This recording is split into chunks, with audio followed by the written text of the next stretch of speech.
We have a global problem that requires a global solution. We need the best science in the world. We need the best manufacturing in the world. If we have anybody left over anywhere as a reservoir of virus, it not only threatens them, but threatens the world.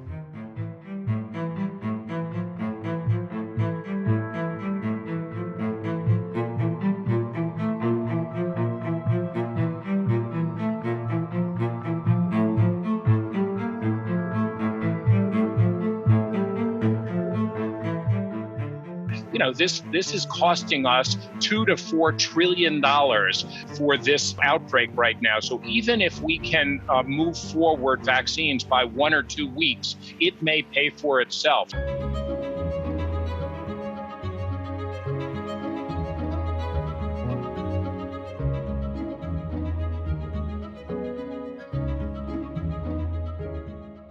The collaboration is unprecedented. Normally, we have paper processes which take weeks and months to get feedback. Today, we talk about getting feedback from regulators within the day.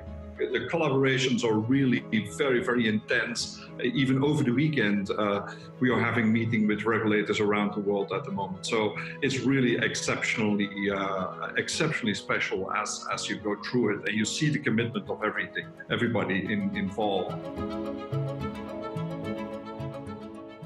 Our goal is ideally in the summer to start very large clinical trial, phase 3 or pivotal studies.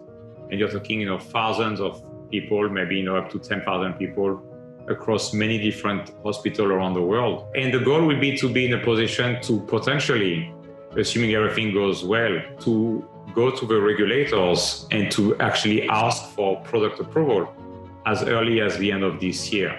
They will have to review the file, which will lead to potential approval in the first quarter of the first half of 2021. That's for approval that it can be used for millions and millions, hundreds of millions of people.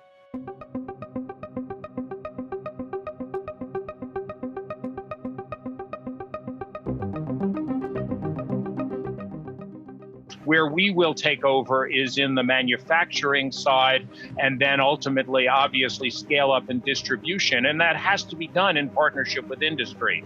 So the challenge for this is industry, of course, can invest in making sure there's manufacturing, but they need to know that somebody's going to buy it. And that's what we're trying to create now as an advanced market commitment with push and pull. What's going to be important here and what's very unique is that we have to go so fast and so huge.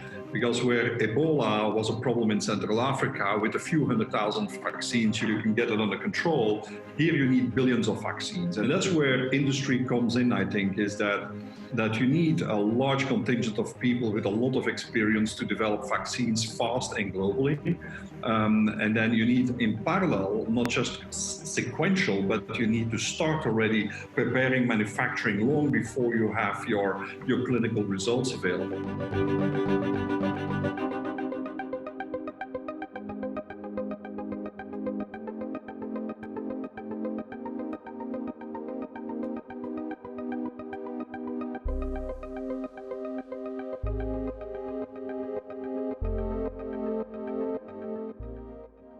It's absolutely the challenge of getting to enough vials, filling capacity, but also drug substance, vaccine itself production. It's unprecedented that probably several vaccines are going to be made in a billion type of quantity. We count today on doing 5 vaccines per vial because there is no other way to get 1 billion vaccines to people in 18 months if you don't start working like that.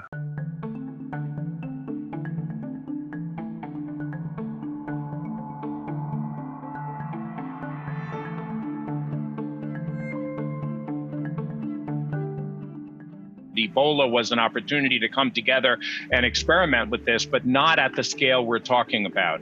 And this is why the private sector is critical.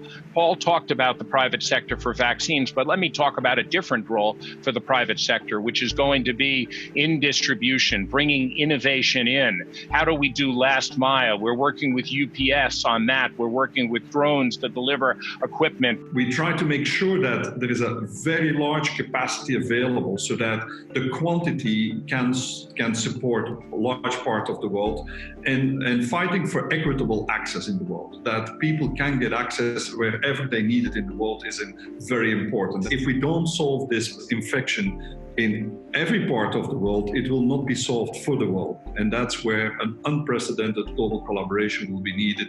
And speed. Yeah? Days count, hours count, not just for the economy, but just for every life which will be lost if we do this not fast enough.